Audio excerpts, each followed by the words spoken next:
Salut mes petits loups. Bon, allez, on fait une petite pause s'impose avant d'aller en dialyse, une fois qu'on a déposé les enfants à l'école. Ah, lol. Alors je dis lol pourquoi? Parce qu'en fait, hier, j'ai dû emmener mon fils se faire plâtrer. Pourquoi? Parce que la semaine d'avant, chez son papa, il s'est blessé. Et en fait, il avait mal au poignet, mais comment te dire, on l'a pas écouté, entendu, j'ai envie de dire ça. Et moi, maman attentive que je suis, j'ai vu son poignet gonfler. J'ai dit c'est pas normal. Et je me suis dit, d'ailleurs c'est ça qui est fou, c'est que ça m'a rappelé l'époque où j'étais petite et j'avais à peu près son âge. J'étais tombée en roller, je m'étais fait très mal au poignet. Et ma maman me disait ça va passer.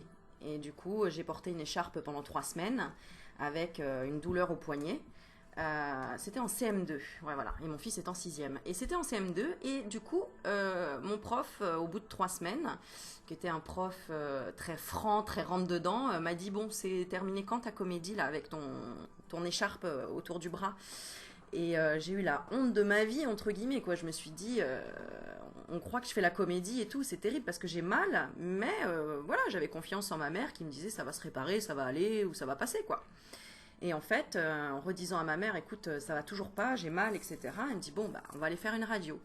Et effectivement, j'avais une fracture. Et en fait, mon fils, c'est exactement la même chose qui s'est passé. Déjà, quand j'ai ressenti qu'il avait mal au poignet, je me suis dit, je veux pas faire la même erreur de dire ça va passer. Bon, je mets erreur entre guillemets, mais en fait, je voulais pas passer à côté de quelque chose. Et en voyant le médecin, il a dit, bon, faut qu'on fasse une radio pour être sûr. Et je me suis dit, non, mais il y aura rien à la radio, quoi. Mon fils, voilà, il a mal, mais il s'est peut-être un peu foulé, etc., le poignet. Et puis en plus, bon, c'était quand même gonflé, donc je me suis dit, c'est pas forcément une fracture, ça peut être juste comment dire, une foulure, voilà. Et en fait, belle fracture à la radio. Et même le radiologue a dit, non, c'est une belle fracture. Et euh, en disant, je me suis dit tout de suite, il est comme moi, mon fils, Lohan, résistant à la douleur. Bah, c'est le cas, voilà. Et en fait, 10 minutes après, il était plâtré, quoi. On est allé à l'hôpital et ils ont vu la radio, ils ont dit, ah bah oui, ça fait une semaine qu'il a ça. C'est pas normal. Bon, heureusement, rien ne s'est déplacé parce que ça aurait pu être pire. Et du coup, voilà, donc ce matin, enfin hier, un plâtre.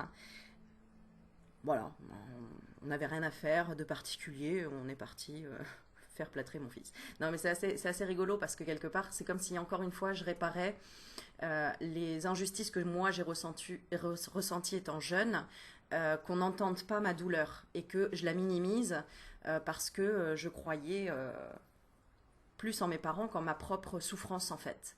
Et là, je suis heureuse parce que du coup, avec mon fils, on en a tiré une morale, quoi. C'est vraiment d'écouter son corps et quitte à faire une radio pour rien, bah, vaut mieux faire une radio pour rien que dire je laisse passer. Parce que le fait de laisser passer, bah, surtout une fracture, ça peut se décaler et l'os après met plus de temps à se remettre ou c'est plus compliqué, voire une opération plus tard, etc. Donc voilà.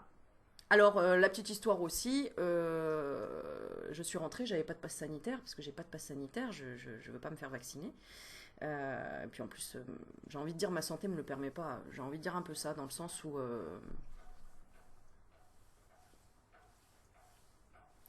bon, enfin bref, je ne vais pas développer, mais en gros, les personnes qui ont fait des chocs anaphylactiques ne peuvent pas se faire vacciner, par exemple. D'accord? Donc ça, c'est une contre-indication du vaccin. Bon, peu importe, ça c'est mon choix, je respecte les choix de tout le monde, il n'y a aucun souci avec ça, voilà. Mais du coup, on m'a demandé mon passe sanitaire, j'ai dit, bah j'en ai pas, j'amène mon fils pour se faire plâtrer. Et on m'a dit, bah allez, alors en plus c'était une femme qui parlait à peine français, parce qu'elle comprenait pas tout ce que je disais, et elle m'a dit d'aller sous le petit chapiteau qui était juste à côté dans la clinique, pour aller faire un test PCR, quoi. Comme si j'allais faire un test PCR, que j'allais avoir la réponse tout de suite pour pouvoir après aller faire plâtrer mon fils aux urgences. Enfin bon, ça paraissait mais complètement incongru, complètement débile, mais bon. J'y suis allée parce que j'ai fait le bon petit soldat quand même. Et l'infirmière m'a regardée, elle m'a dit non, allez-y. Bon, voilà. Bah, de toute façon, ils ne peuvent pas m'interdire l'entrée aux urgences et encore moins de faire soigner mon fils. Donc voilà. On portait les masques, etc., hein. On est dans le respect des règles barrières, voilà. Mais au final, tout a été très fluide en fait. C'est ça que je veux te dire pour la petite histoire. Tout a été très fluide, alors que ça aurait pu être... déjà, j'aurais pu m'enflammer en tant que maman en me disant, mais comment ça? Ça fait une semaine que mon fils il a mal et que le papa n'a pas pris au sérieux. Bon, après, voilà, hein, ça peut arriver, hein, il n'y a pas de souci avec ça. Tant qu'il est soigné, c'est l'essentiel. Bon, voilà. Et du coup, bah, il a échappé à 2 heures de sport ce matin. Il a commencé à 10 heures au lieu de 8 heures. Bon, voilà. Bref, ça, c'est fait.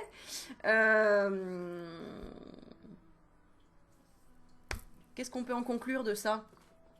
Qu'est-ce qu'on peut en conclure de ça? Si je te raconte l'histoire, il n'y a pas de hasard. Peut-être que ça va te parler. Peut-être que ça va te faire réagir sur quelque chose. Je ne sais pas. En tout cas, voilà. Je te raconte un peu mes péripéties, du coup.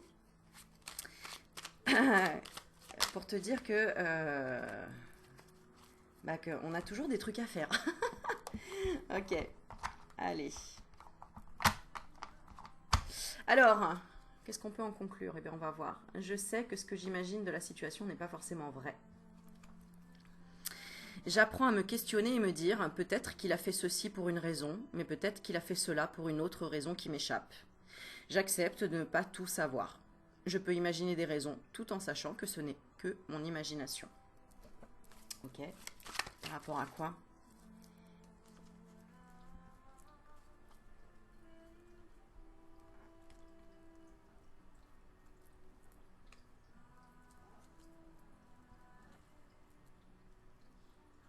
Alors, cette expérience, c'est comme si elle était là pour que j'aille m'ancrer.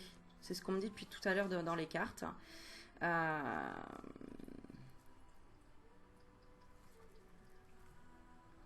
hmm, pour être dans l'accueil de mes blessures et de mes injustices encore que peut-être je ressens, comme cette injustice que je ressens de quand j'étais petite en CM2 où voilà, j'étais tombée donc en roller et je me suis fait mal au bras et c'est une histoire qui m'a énormément marquée parce que pendant une semaine j'ai souffert en silence entre guillemets en disant bon ok ça va passer, on me dit que ça va passer donc ça va passer.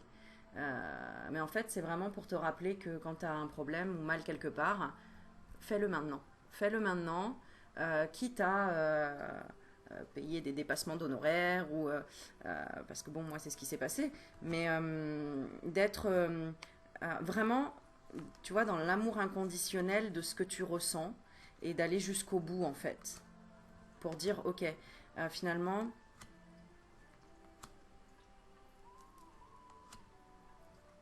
Ouais, parce que là c'est pareil en fait. Mon fils s'est dit ça va aller quoi, tu vois.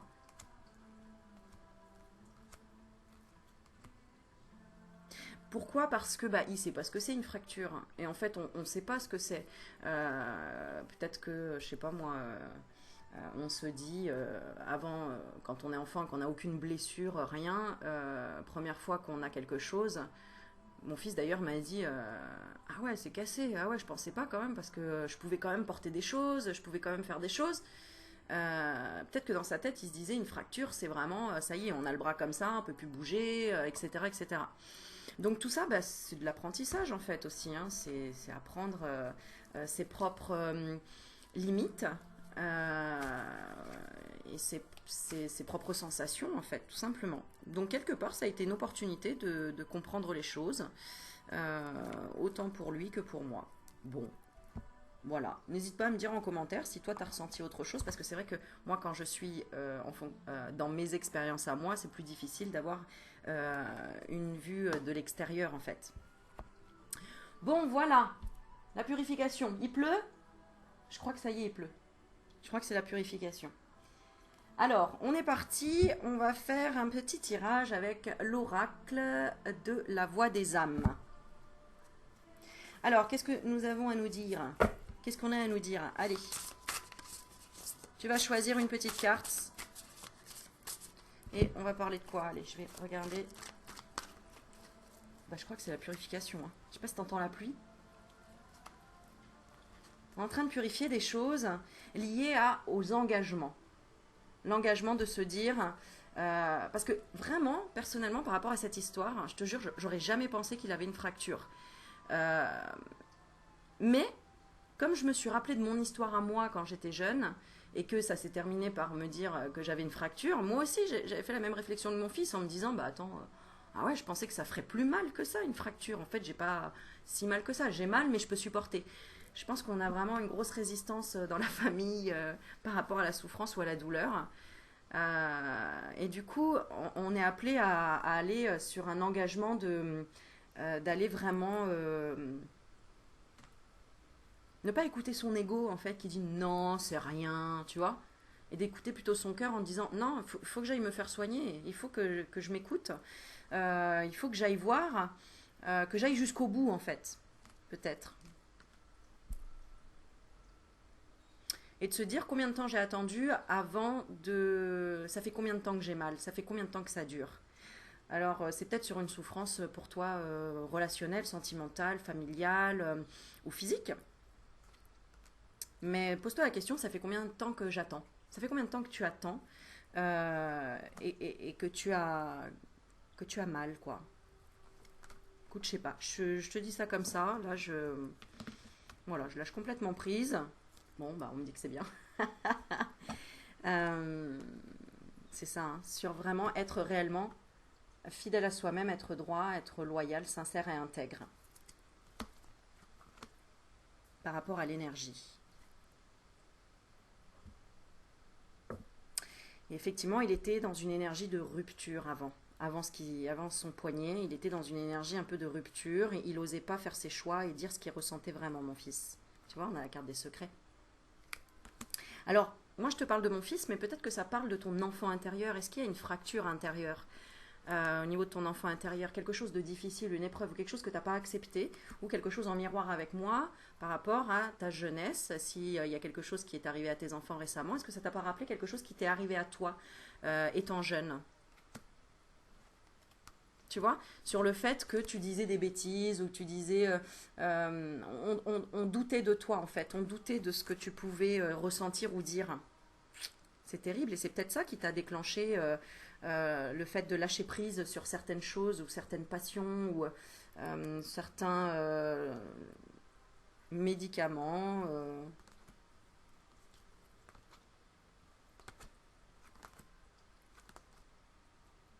Hmm. Ok, il y a encore d'autres messages, mais je ne peux pas tout, tout livrer ici. Alors, ce qu'on va faire, c'est que tu vas te poser une question. Ok, et je vais tirer deux cartes et on va lire les réponses. Allez, on est parti. Choisis une carte et tu vas avoir des messages par rapport à ça. Alors, si tu as choisi cette carte-là, nous avons la panthère avec le mot guide. Et si tu as choisi cette carte-là, on a l'amour. Qui te guide, c'est l'amour. L'amour pour mon fils m'a guidé à, quoi qu'il en soit, aller jusqu'au bout pour voir ce qu'il avait au niveau de son poignet. Tiens, c'est intéressant, j'ai envie de regarder en même temps signification du poignet. Attends. Hop. Alors, le poignet. Qu'est-ce qu'on nous dit? Poignet. Alors. Ouais. Tu vois? Que je sois un homme ou une femme, je ne sais pas comment user de mon autorité. Quand je te disais, il ne savait pas trop exprimer certaines choses. J'ai besoin de lâcher prise, mais je refuse de perdre le contrôle, de lâcher la bride. J'ai tendance à vouloir donner des ordres. Je me sens loin de mon partenaire et je ne suis plus en contact avec ma sexualité, d'ailleurs inexistante. Je vois peu de solutions, peu de chemin à prendre. Le tunnel est étroit. Bon, là, on parle plus du syndrome du canal carpien. D'accord? Mais le poignet, je regarde si on a... Ah oui, le poignet, j'ai autre chose. Le poignet sont les articulations, les pivots qui permettent la mobilité, la souplesse et la flexibilité de mes mains et qui me relient à mes avant-bras. Ils initient le mouvement de mes mains, qu'ils veulent effectuer un mouvement quelconque, donc être dans l'action. C'est marrant parce que regarde, on a les poignets ici. L'oracle, la voix des âmes. Les poignets manifestent ma volonté dans l'action. Si j'agis et j'avance d'une façon fluide, mes poignets seront forts et en santé. Une rigidité dans les poignets m'empêche donc de prendre avec harmonie ou de choisir tout ce que la vie me présente. Il y a donc une obstruction, un blocage ou un refus face aux actions que je devrais exécuter. Les activités qui demandent de l'adresse en sont affectées. Quel avantage puis-je en tirer du fait que je suis maintenant forcée de ne pas faire certains mouvements, certaines activités? Et là, mon fils d'ailleurs, normalement il a 7 heures de sport dans la semaine, il était dégoûté que pendant un mois, il ne peut pas avoir de sport. En premier truc qu'il m'a dit, c'est mais maman, je vais grossir. Il m'a fait trop rire. Il m'a dit bah maintenant je vais manger que des fruits. Je sais pas ce qu'il a, pourquoi il a peur de grossir. En plus il est pas gros du tout et bon voilà. Mais en tout cas c'est un enfant qui adore le sport et là il était dégoûté de réaliser que il aura plus de ces 7 heures de sport où il était tout content parce qu'il a pris du sport à l'école, il fait du sport à l'extérieur, plus le sport le midi encore à l'école. Enfin voilà. La pression que je vis pour être si grande que je ne sais plus dans quelle direction m'en aller. Je vis une grande indécision. Je veux rejeter mes responsabilités face à certaines situations. Il vient de rentrer au collège. C'est peut-être pour ça aussi. Je ne veux pas assumer ou reconnaître l'importance de mes actes. Alors, ensuite, la fracture ou l'entorse m'indique un profond conflit d'expression face à la vie et de quelle façon cette dernière se sert de moi pour faire son œuvre. Alors, tu vois, une maman attentive, la maman attentive que je suis, parce que c'est ce que j'aime faire, écouter les souffrances, les émotions, pour les comprendre, finalement, tu vois, c'est ça. Et je sais à quoi s'efface ce conflit d'expression.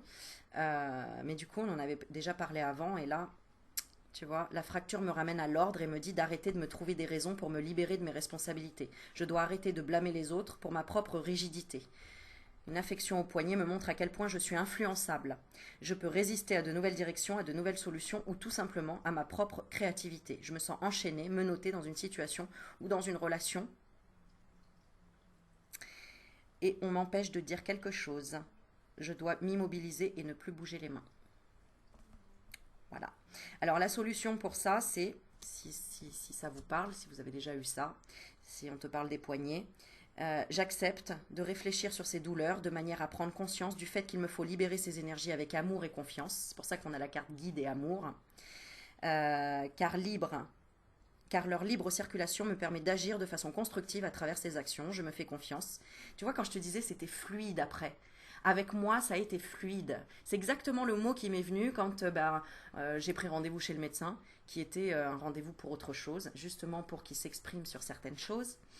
Et du coup, on lui a montré le poignet, on a fait tout de suite la radio, et la radio, on est remonté chez le médecin a dit allez vous faire plâtrer, et tout a été fluide quand j'ai amené mon fils chez le médecin. Voilà. Donc tu as compris le blocage que c'était, d'où ça venait. Moi je le sais depuis un moment, mais bon. Donc, je me fais confiance, je suis déterminée, je garde une ouverture qui m'aide à évaluer chaque situation. Je reste ainsi au niveau de l'amour et tout ce que je fais est en harmonie avec mon évolution. Je saisis toutes les opportunités que la vie m'offre. Bon, j'en parlerai avec mon fils de tout ça. Mais voilà. Voilà. Beaucoup de messages là-dedans. Hein. Bon, allez, on est parti, parce qu'après, il faut que je file. Alors, amour. Je commence par guide. Guide, ici.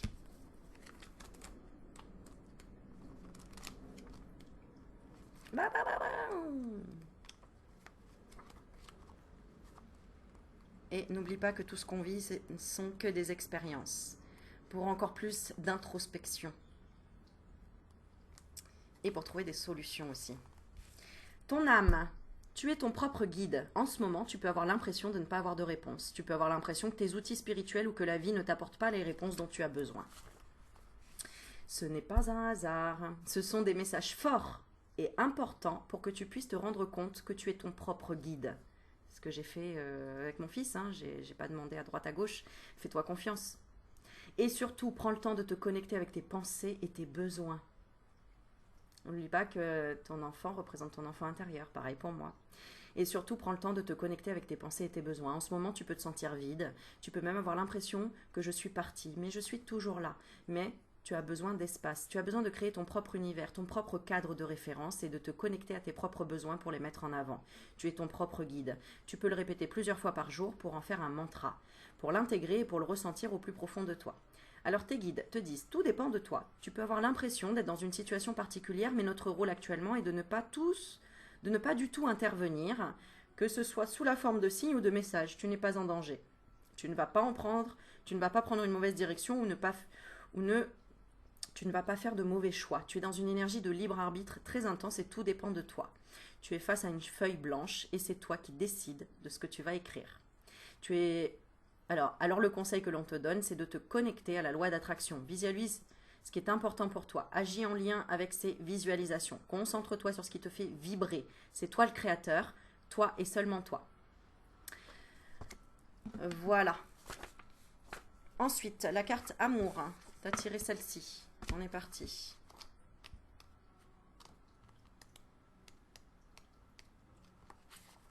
Ton âme, voilà le message de ton âme. Elle te dit aujourd'hui, je n'ai qu'un seul message pour toi, mais qui est très important. Aime-toi. Ne cherche plus l'amour chez les autres. Ne cherche pas un miroir pour te regarder. Tu crées une certaine forme de dépendance affective et tu fuis ton propre amour. Prends conscience que c'est en t'aimant que tu peux créer des relations et des situations saines dans ta vie extérieure. Ton âme est merveilleuse, mais en étant incarnée, tu es imparfaite. Non, ton âme est merveilleuse, mais en étant incarnée, tu es imparfaite, comme toutes les personnes qui t'entourent. Tu as eu des expériences que tu considères comme des erreurs, comme tout le monde. Tu as été maladroite, comme tout le monde. Tu as eu l'impression de prendre un mauvais chemin, comme tout le monde. Alors aime-toi dans cette totale imperfection et maladresse. Ton âme est parfaite et en vivant cette imperfection, tu te connectes à l'énergie de sagesse. Tes guides te disent, c'est l'énergie d'amour qui t'ouvre la porte à un renouveau dans un délai de 3 mois. Tu as été longtemps dans des répétitions de schémas. Tu as été longtemps dans une forme de lassitude émotionnelle qui te guidait et qui te projetait une mauvaise image de toi. Tu as libéré beaucoup d'anciennes croyances et d'anciennes pensées. Il manque aujourd'hui cet amour véritable pour toi. Il manque juste ce regard bienveillant que tu sais poser sur les autres, mais pas pour toi. Ça me parle un petit peu, moi aussi. Alors regarde-toi avec amour et intérêt. Respecte tes convictions et tes valeurs. Accepte ta partie sombre sans chercher à la combattre. Dans les 3 mois, une vague d'amour arrivera dans ta vie extérieure. Elle n'est que l'écho de l'amour que tu construis pour toi. Aime-toi, aime la vie, aime ton passé, aime tes expériences, aime les évidences, aime les synchronicités. Voilà mes petits chats d'amour. Et on termine, allez, avec une petite carte des accords Toltec. Pour voir le résumé de tout ça, tout ce que je viens de dire, tout ce qu'on vient de transmettre ici. La carte, elle a sauté d'un coup. Je sais que chaque personne qui m'insupporte m'est envoyée dans un but. Oh oui. Quand je me rappelle cela, la vie devient plus légère. Elle est une aventure à mener, semée d'épreuves et de cadeaux qui m'aident à grandir. Je suis libre d'y mettre le sens qui me convient. Voilà. Et j'ai envie de lire la deuxième qui suit. Je renonce à toujours me voir triste. Dès que j'accepte la réalité sans espérer la transformer, je suis en accord avec ce qui est. Voilà mes petits loups, petite vidéo vite fait ce matin. En espérant que ça vous apporte joie, bonne humeur, amour, bienveillance. Et kiffe la vie, quoi. Voilà. Allez, je vous fais des bisous. À bientôt. Ciao, ciao.